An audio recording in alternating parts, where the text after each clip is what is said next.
who is the several times over gold medalist, Olympic champion, etc., who very kindly joined us here on the Norwich Guide Dog Forum to talk to us about what she's done in the past and where her career has got her to.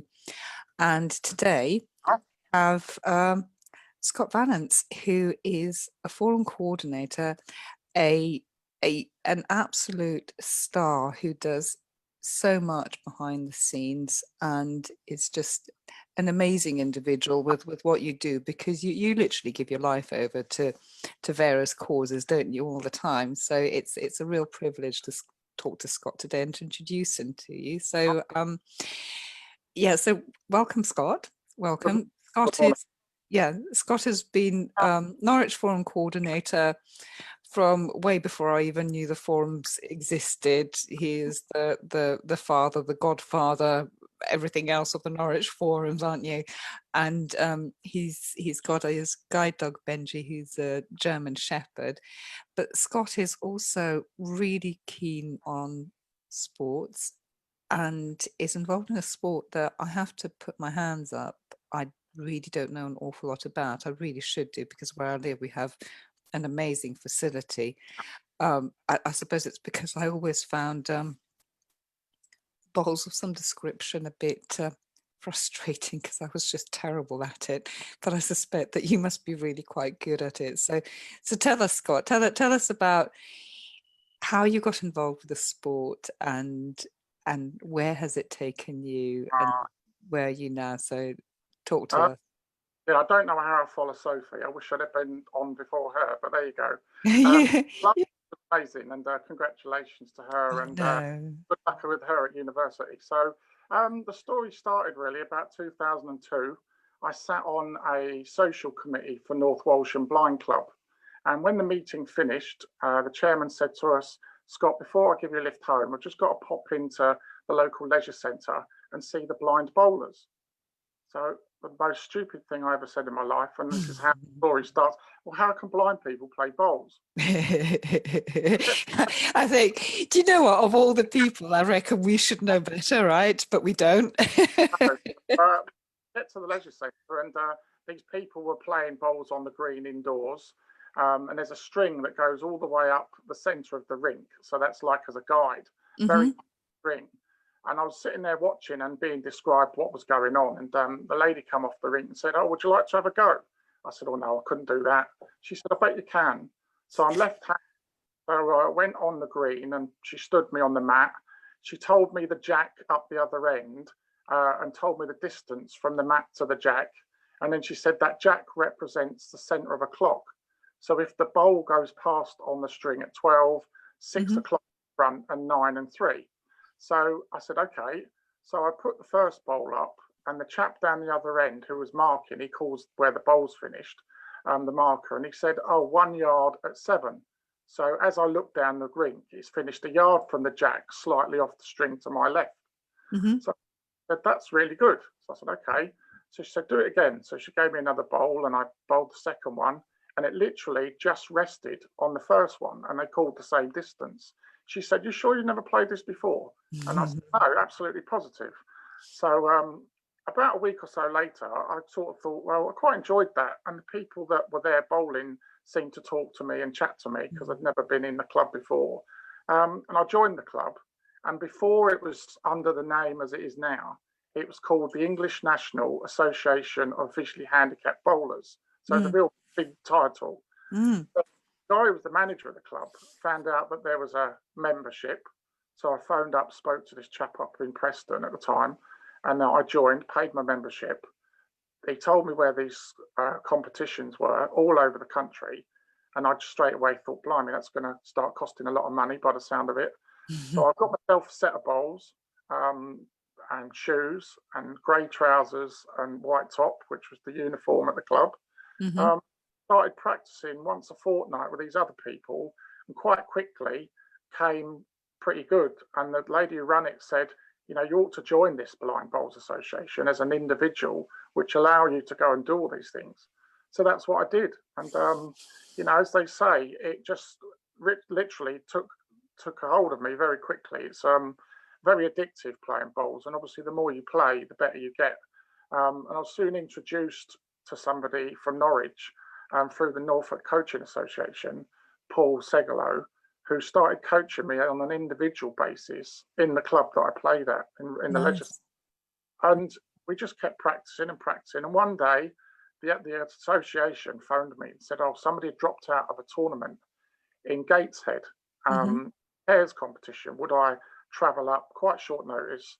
At least then I'd get an idea of the level of what I was playing against." So I went up and got introduced to this chap from Preston, Tony. We played pairs and we lost in the semi-final. So I thought, well, this is great. I turn up, first tournament, get all the way to the last four. And that was it, really. And Paul and I are still together. He's my coach. I'll explain about the other person that's in my life, which is the director. Start playing at high level. The director is the important person, but Paul coaches me in Norwich, and my director lives in Nottingham. So one trains with me at home, and the other one travels the country and the world with me. So, at lockdown at the moment, it's quite difficult because there's no games or fixtures. So the summer has been very, very quiet for me. But I can't wait to get back into the club. I play at County Arts in Norwich. It's one of the biggest clubs in Norfolk. They've got about 600 members. Really make me welcome there with the dog and everything. So I'm going to go back into training at the beginning of November. And the first tournament for me is the National Indoor Pairs at Nottingham in February. So get stuck in and get training and hopefully get back into some sort of normality, whatever that'll be. Yes. So I think what we picked up from Sophie last week, which was really, I think it's quite poignant, isn't it? It's the availability of facilities, isn't it, and clubs for people with visual impairment generally. She was quite lucky that she lived on the doorstep of I think it's the biggest velodrome in the UK, really amazing facility. And again, it seems the same happened to you, that there was a facility and people prepared to coach blind and partially sighted people in a sport where the facility was. I think that's quite key. Do you agree?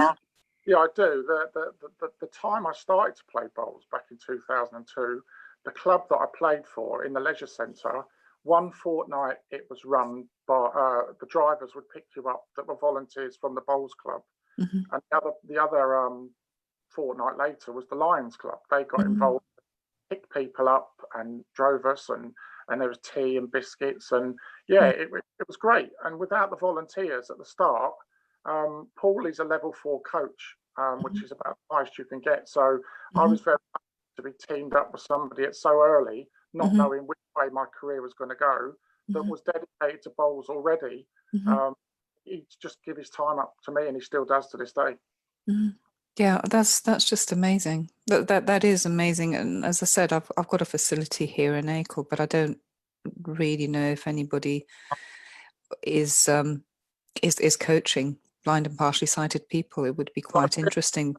It used to be Paul's club, and I've been over there and bowled with the children and give talks and played against the kids, talk to them about when, it's about etiquette and discipline. So I say to children, when you come in the bowls club, it's like your classroom or coming into school. When you come on the green, that's your classroom. When you're on the back, that's your desk and your place of work. And it's like, excuse the pun, but being visually impaired and having tunnel vision, that's what you need as a sighted bowler, the tunnel focus down the rink. Because not only do you need to know when your bowl is rubbish, you need to know not to bowl a rubbish one. So whether it's a good bowl or a bad bowl, you keep focus until it stops moving. And obviously the person down the other end, so you think, oh, that was bad, I need to make a slight adjustment on the weight or the line the bowl has travelled on. The bowl bends, all bowls have got bias in them, their weight, and as the weight comes off, the bowl slows down, the bias doesn't work, and then hopefully you end up dropping somewhere near the jack. Yeah, I really have to confess, I am singularly rubbish at anything to do with bowls. We occasionally go 10-pin bowling, and it's I could either have a really tremendous time or or it just ends up going really badly wrong. So give me a thumbs up, guys out there. If that's you either have a stonking run for no reason you can explain, or it's just one of those where you just sit down and eat some popcorn because it's completely pointless. That's usually me. I've tried 10-pin bowling and it doesn't do my other bowling any good. And those that have been there when I tried 10-pin bowling will witness that I think we was on lane 5 and my bowl ended up on lane 8 and nearly took out some children and their parents. So tried it once, not for me, but bowling is definitely for me. It's a passion. Oh, I could so relate to that because I'm a grown adult. I am not averse to getting the guide out just to keep the other participants safe. It's, again, thumbs up if there's anybody else out there like me out there. So, because it's, well, yeah, my children won't take me anymore. I'm far too embarrassing now. But hey, yeah. It's life, isn't it? When you've got a visual impairment, you've got to laugh at yourself at some point, haven't you? Because other people aren't allowed to. No, everybody impaired, their journey's different. Even though Yeah. it might be the same sport that I'm playing, bowls, everybody's different. Nobody's the same, and no game is the same because everything's happening in the moment. Yeah, I know. I tell you what. Oh, that's another thing. I promised myself I would not say I know far too many times like I usually do. So every time I do, there's Okay. £1 going into the collection jar for guide dogs this week. That's my challenge. I think there's £2 have gone in already, Annette. So if you're keeping tab. So, Scott, so you've already touched upon this, but it seems that bowls generally in the competition circuit involves a heck of a lot of traveling. You mentioned your first competition was in Gateshead. It takes somebody quite brave to do all of that traveling. Do you do it just on your own, or I mean, when I say do you just do it on your own, it's just you and Benji, right, that take these adventures off to these venues for your sports? Paul doesn't travel with me anymore. He coaches me at home, and then my director, the lady Moira from Nottingham, we meet at tournaments. So when Paul was traveling with me for many years, Paul would drive, so he would take me in the car. Didn't have Benji at the start, so but then as in the latter days when Paul couldn't travel because he got commitments at home, Moira came along back in 2008 we met, and about 2 years later she took over from Paul, but Paul still coaches me at home. But yeah, the traveling can be anywhere in the country, you know, from way down south to up in Scotland and Wales, and Blackpool was a past tournament, but Nottingham at the moment, the tournament schedule reads Nottingham, Gloucester, Worthing, twice this year, next year Worthing, because our nationals is there, and then the national outdoor triples is there. But Leamington Spa is the home of bowls. Anybody that plays bowls, it's like, you know, Wembley is a footballer. Oh, really? It's Leamington, is it? Yeah, where the Commonwealth Fantastic. Games. So it is a lot of travelling, and I'm very fortunate from day one. When we realised and sat down with my family that all this travelling was going to cost in excess of sort of tournaments, £2,000 a year. My uncle owns a very well-established and successful computer installation firm in Chelmsford, Essex, Javelin Network Services, and straight away he was already involved in sponsoring other sports. He was heavily involved in rallycross and rallying, so he sponsored the British Rallycross champion back in the day. And he said, well, if I can't sponsor my nephew, he's pretty bad. So John and Lynn have been in my corner forever and a day, and I would not be that bowler without the backroom people like Paul, Moira, and my sponsors, and obviously my family are absolutely dedicated and come and watch me play, and even come as far as Australia back in 2007. When I went to dinner at my parents' on a Sunday, about a month or so before I flew out to Sydney with the team, and my parents just announced that they'd got this envelope, read out that they were on the same flight, Oh my I was goodness, that's so amazing. Dad was self-employed at the time, so he gave up a month's work. My mum came away with us, and yeah, to have my parents and my family watching the opening ceremony and me play bowls every day was just the other side of the world. It was just a dream. Amazing. Oh, amazing, Scott. So talk to me about your bowling career and how far have you progressed? Because obviously you found out that you were quite good at it really early on. What sort of levels have you competed at? Oh, clearly you've been to Sydney playing bowls out in Australia, but how how how far have you progressed? What are the yeah. Um, some tournaments sound very big, which like the World Championships, but even the smaller ones that I've competed in Norfolk, up until recently, there was an East Anglian singles, which over 100 people used to come and compete from Cambridge, Ely, Stowmarket, Kings Lynn, and Norfolk, obviously, and Norwich. Mhm. Um, and I happened to, but blind bowls is split into different categories, if I can just explain. Oh So yeah, it's do. somebody, Yes, I know nothing about bowls. Tell me. somebody that's totally blind Hmm. is B1. Hmm. Then a B2 is myself, is registered blind with minimal sight. Hmm. And then a B3, partially sighted, and B4 is the top end of the vision. Hmm. So when you play nationally, you play against other people in your sight category. Category, yeah. Okay, that makes sense. This little tournament in Norfolk with about 100 people, it was sponsored by the Lions. Hmm. Um, Rotary were involved, and it's at a couple of venues in East Anglia when I was playing it.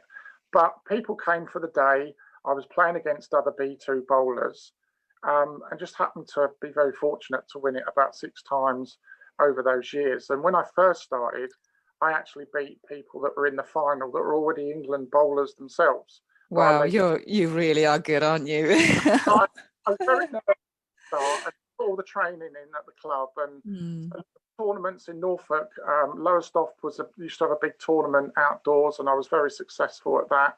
mhm. Um, Tournaments don't exist anymore, but it soon progressed from the little tournaments to the big opens to somebody saying to me one day, you're a member of our association, you should play in the nationals. And that scared the living daylights out of me, that word.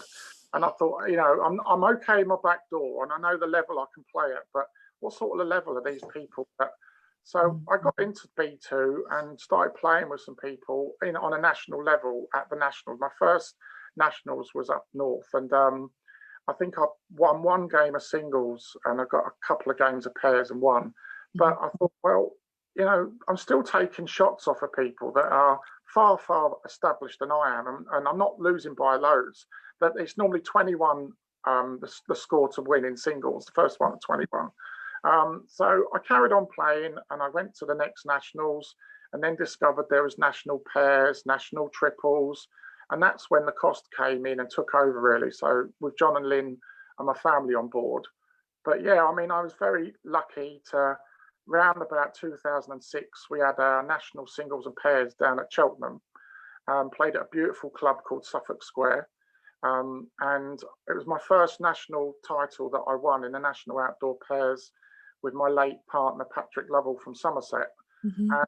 And I was then soon, that was in the summer, and then I was asked if I would like to go and play for England Wow. in in the Worlds.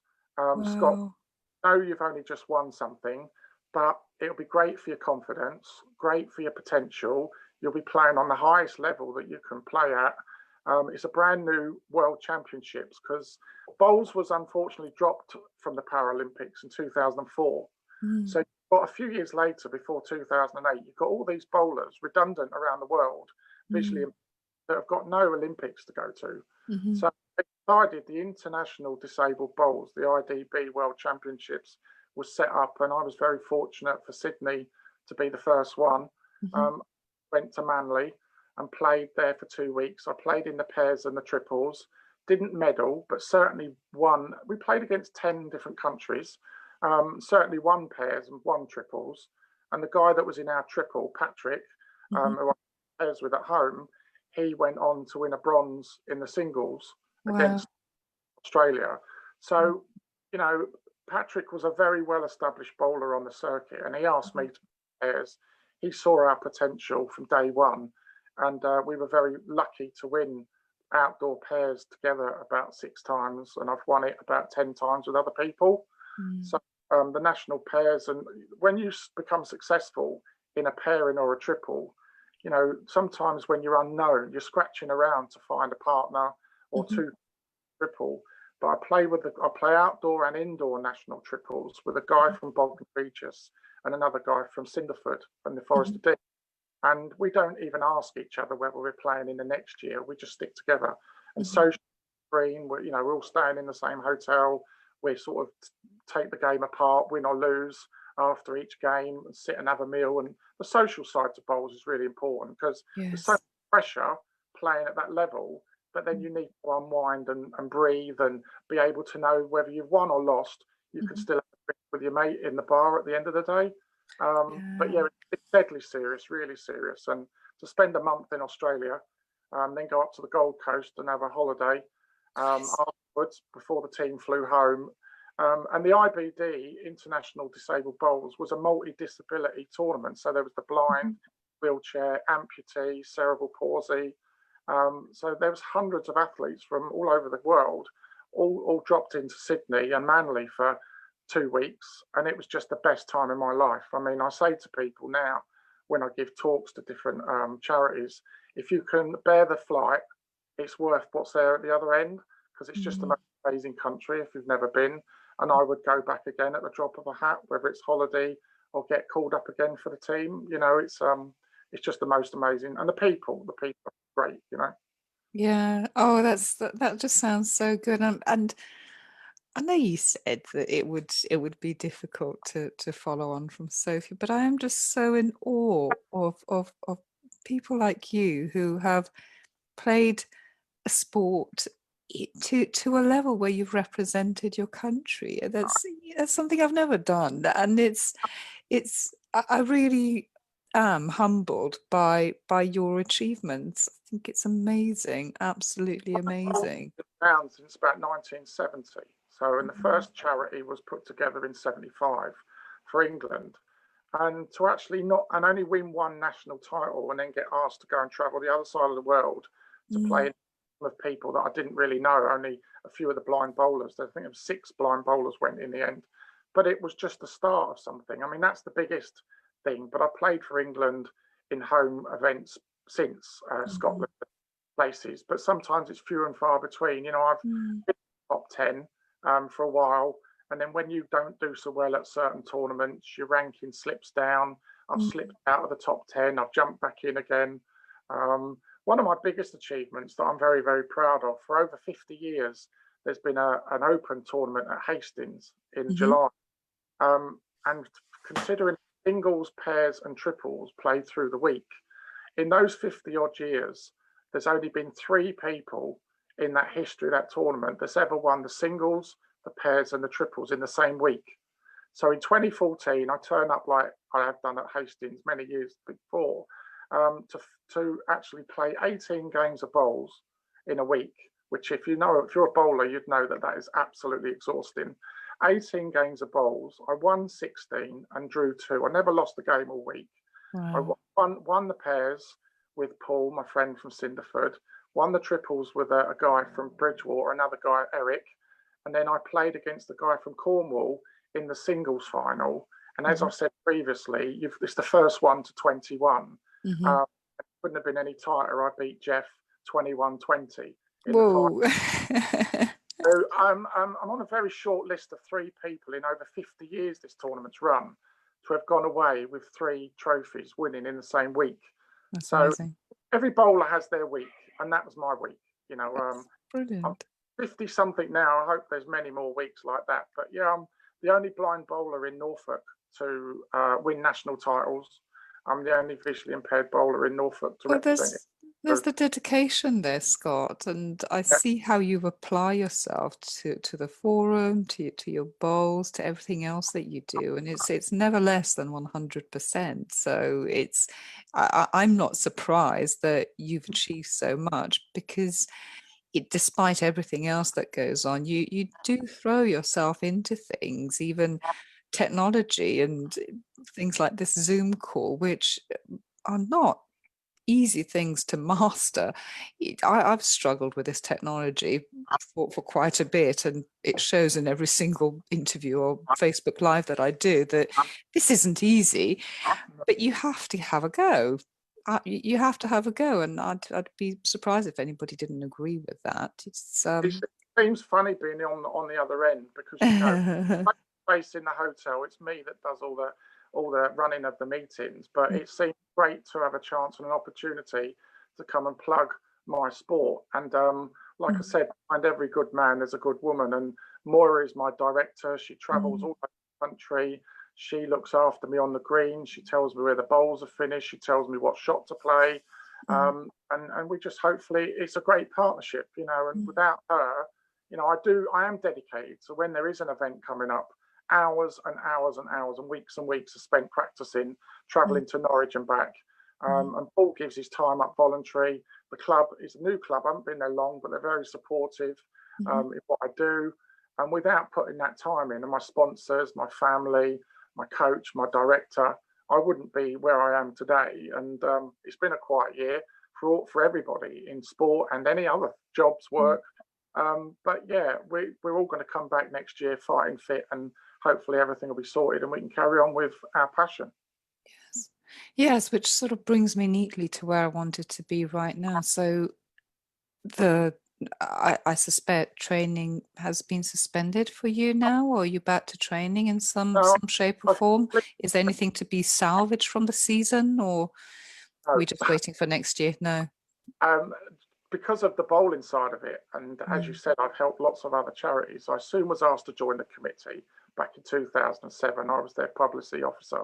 Then I went from there to another role on the committee to being the chairman. I was the chairman of Visually Impaired Bowls England when England hosted the World Bowls in 2013. So I was part of the medal ceremony, giving a gold medal to an England bowler, which was very emotional when the national anthem, I got my blazer on, all my stuff, my badges, and there's me sobbing while the national anthem's playing behind my dark glasses because it was so part of such a big event. And then I went to the Commonwealth Games at Glasgow as the chairman, so went up there and supported the team. And so I wasn't playing, but that was really 2013 for the Worlds, which I was part of the ceremony, 2014 for Glasgow, and then to go and be very successful at Hastings.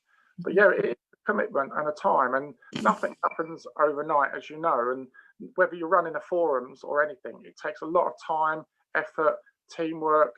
And I owe a lot to everybody, although it's me actually releasing the bowl at the end of the day. At the end of the day, I wouldn't be able to do any of this without the support that I get. And that's emotionally, family, friends. You know, while I've not been bowling this year, obviously I'm currently got a new relationship with Tracy since lockdown. So that's been a positive thing for me and Tracy. She's never seen me play bowl. So she's looking forward to coming away and watching me play in February. So fingers crossed, obviously Boris allows us to do that.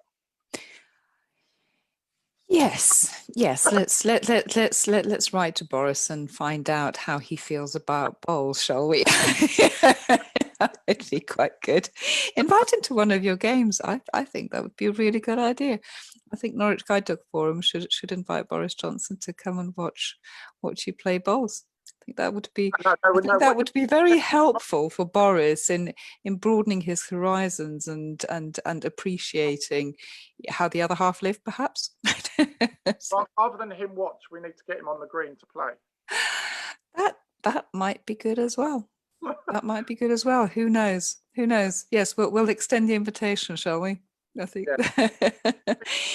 So how so if the season's kind of been rubbish out, what are the opportunities out there for people who have never tried bowls before? Obviously, you'll remember we had Keith on here, we had Lofty on here, who had lots of new opportunities for new sailors that I've managed to get sucked into. So it appears I will be on a boat in June next year, sailing from Falmouth to Lymington. It appears on the trickiest leg of the journey but I've already promised them that if I get seasick, I just simply won't eat, and hopefully that'll solve my problems. But what are the opportunities out there for people who've never tried bowls before to get involved in the sport? Gateway really is not just bowls, but any sport that's related to vision loss. I would ask people to contact first port of call would be British Blind British Blind Sports, Mm-hmm. which obviously Sophie came to you via them. Mm-hmm. Alex Pitts is a lady that works there that my charity has been working with recently. I would, wherever you are in the country, if you don't live near somebody that could coach you at a local club, we as a charity, Vibe, would be able to supply you with a coach to Oh, come in that's really good. socially, Ah. or if you went to a different level, we introduce you to other people. But I would check out our website, all the W's, and then just Google Vibe.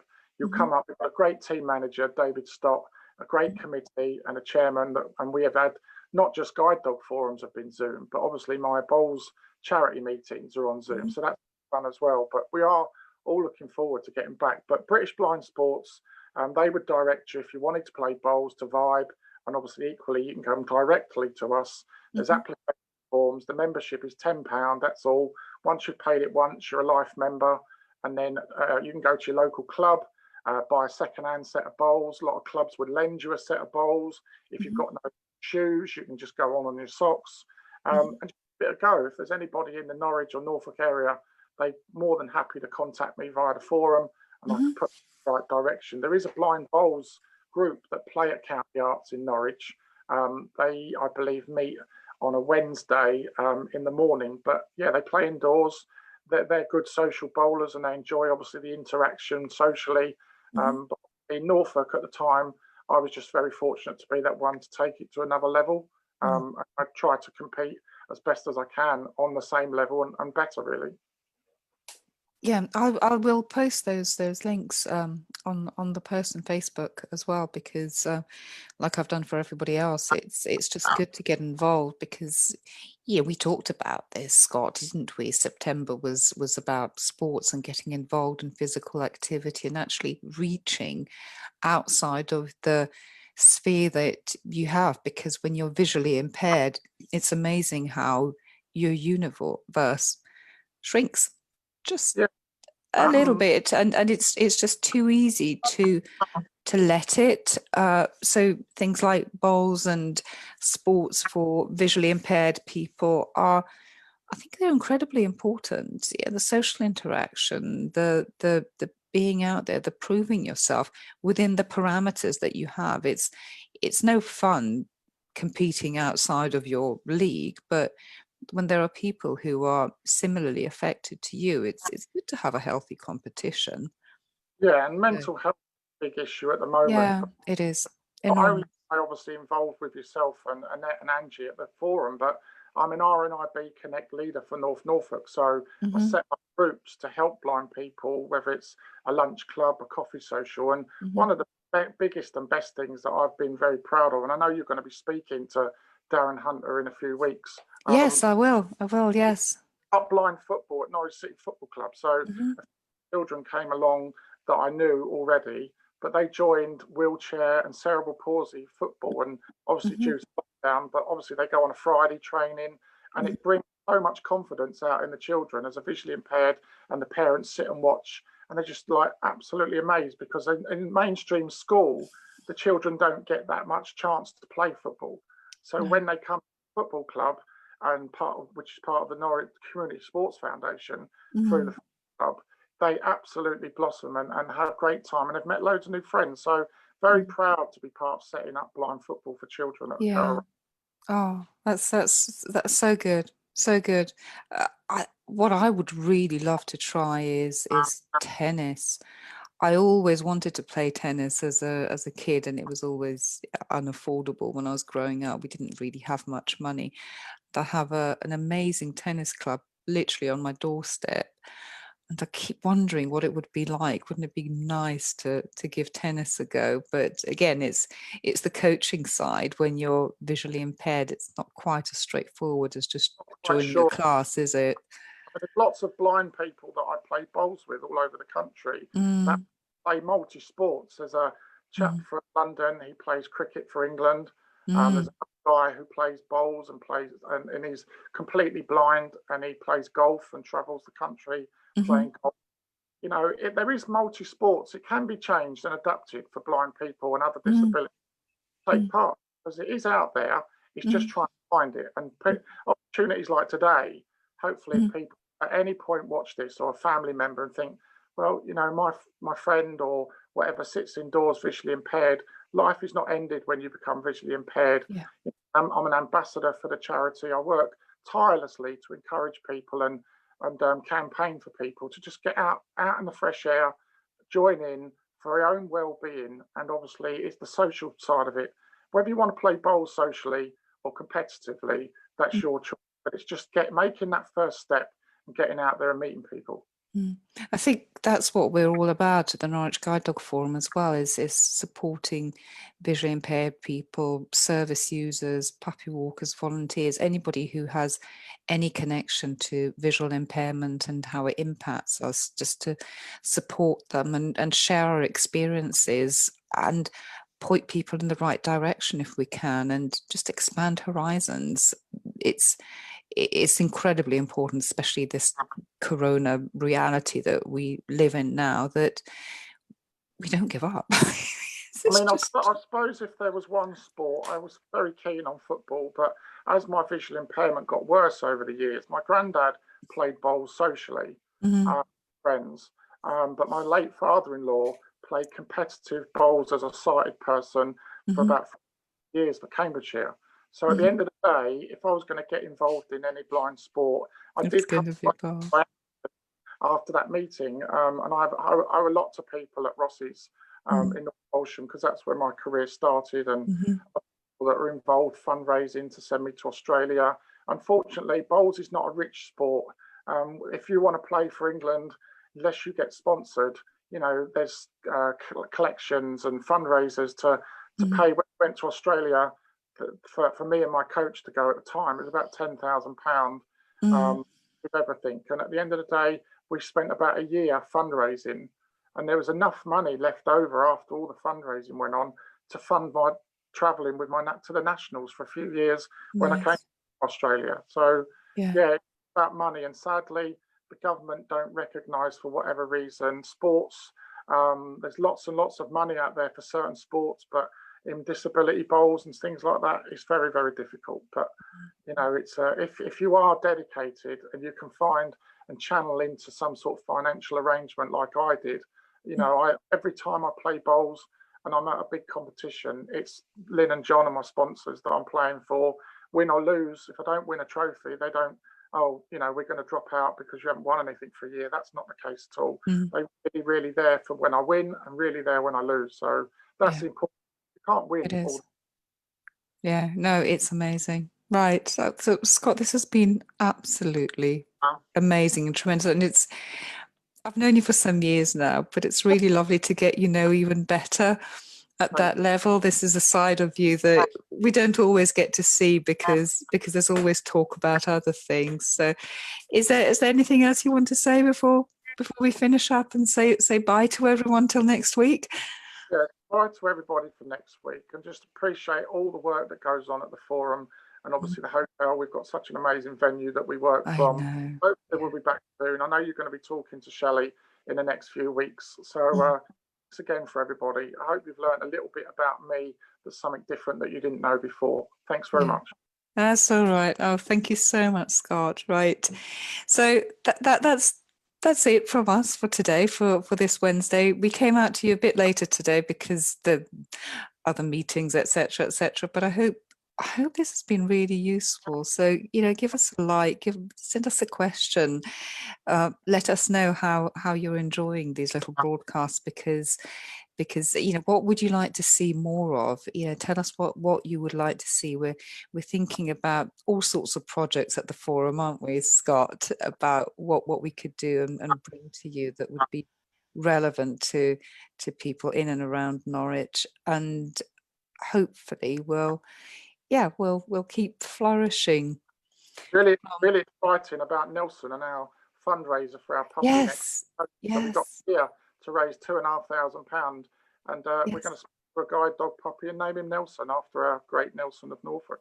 Yeah, that's a really good shout. Yes, the forum are sponsoring a puppy. We're going to name him Nelson, and we need £2,500 to do this. And he is going to be the best puppy ever, right?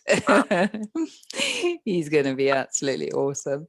Okay, so from Scott, international bowler extraordinaire, and myself, humble guide dog coordinator person with a headset to make herself look more important than she really is going to be bye for this week, and we'll see you soon next time, when I believe I'm talking to Laura Turner next week, who is involved with football for visually impaired ladies at a national level, and I believe she's putting a football team for Team GB together. So that'll be really fascinating. I'll tie in nicely talking to Darren, who is doing football at a local Norwich level. So I will see you all next week, and it's bye from me. Thank you so much.